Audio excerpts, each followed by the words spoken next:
Welcome students. In today's lecture we are going to start fifth and final stanza of the poem Ode to the West Wind written by P.B. Shelley. So in the final stanza of the poem, the poet appeals to the west wind to treat him as a lyre. Lyre is a musical instrument, okay? And he wants to become one with the west wind. Shelley had a revolutionary mind, okay, and he always wanted to change the political and religious and intellectual scenario of the world. And for that, he wanted to spread his revolutionary thoughts all over the world. He wanted to drive away all the dead thoughts from the world. And for that, he wants to become one with the west wind to gain its free spirit, and he wants to become impulsive like west wind. He wants to scatter his words all over the world about the coming of an golden era. Okay, now let's start the fifth stanza. Make me thy lyre, even as the forest is. What if my leaves are falling like its own? Now Shelley is appealing to the west wind to treat him as a lyre. Lyre is a musical instrument that right now you are looking at your screen. Okay, it is a musical instrument that has strings. Okay, he says that this forest is your lyre. This forest is your lyre. That means when west wind blows through the forest, it produces a sad sound. Okay, so the poet himself wants to become west wind's lyre. What if my leaves are falling like its own? Next he says that he himself is facing the autumn of his life, just like this forest. He says that his leaves are also falling. That means he is losing his hopes and strength in his life. Just like this forest is losing its leaves in the season of autumn. Okay, so poet is also facing the autumn of his life, and right now he is feeling joyless and weak.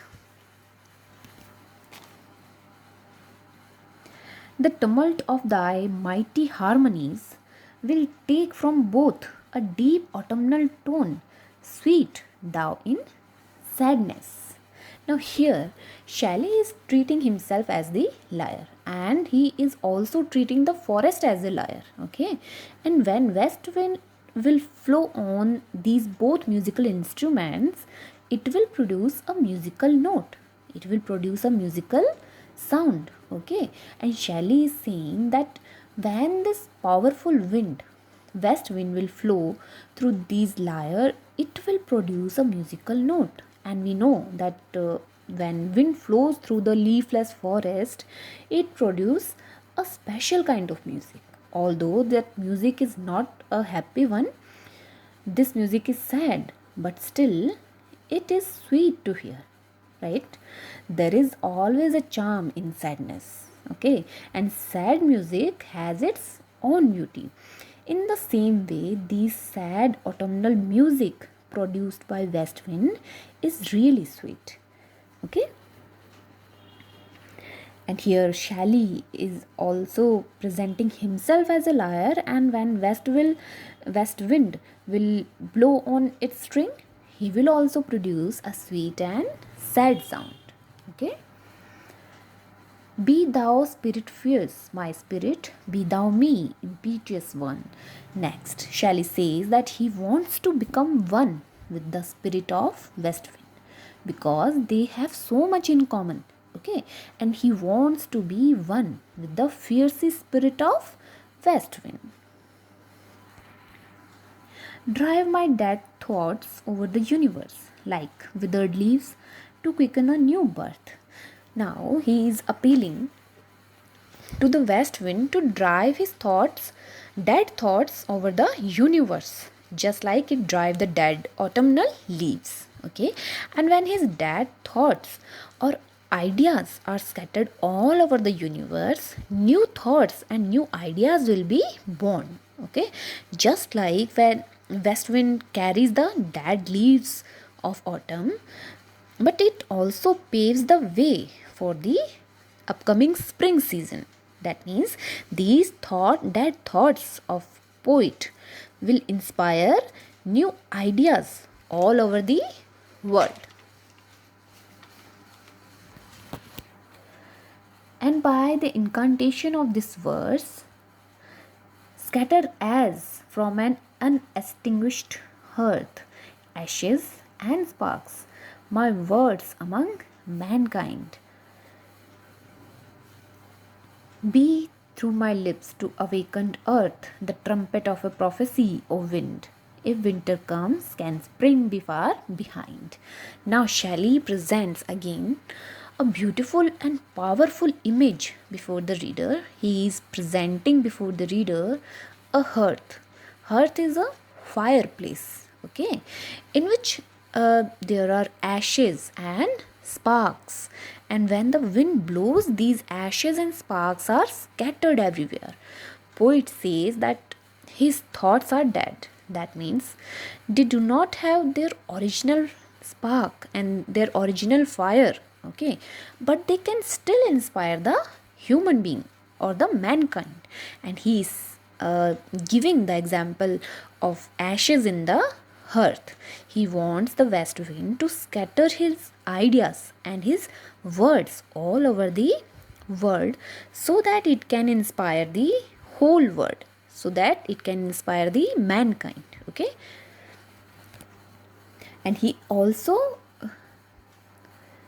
be through my lips to unawakened earth the trumpet of a prophecy. Prophecy means bhavishyavani, okay. O wind, if winter comes, can spring be far behind? He wants the west wind to act as his mouthpiece, okay, for his prophecy. Prophecy is bhavishyavani regarding the arrival of a good time on the earth. So this last line, if winter comes, can spring be far behind? Last line expresses his optimistic views. Okay, if winter comes, can spring be far behind? In England, winter is considered as a period of distress, because at that time there is ice everywhere, and there is intensity of cold. So winter is considered as a symbol of difficult time. But spring is a season of rebirth. It is the reason. It is a season of colors and fragrance all over. And so he is trying to say that if you are facing difficulties in your life right now, you should not lose hope, because nothing is permanent. The only thing that is permanent is change, and change is constant. So difficult time will be followed by a good time in your life. And if your life is facing winter, it will also experience spring. So you should never leave. You should never lose hope, okay, in your life. So here ends the stanza number 5. Now let me once again summarize the whole poem for you. So we saw that in the very first stanza, poet calls the west wind the breath of the autumn season. He compares the wind with the magician, okay, who drives the dead leaves just like the magician drives the ghost.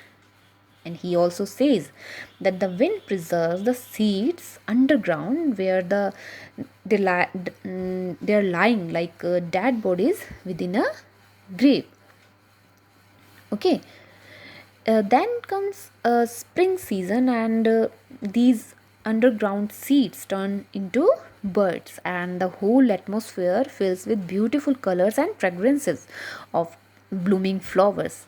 Then in the end, he also calls the west wind a destroyer and a preserver, because it destroys the dead leaves and it preserves the seeds.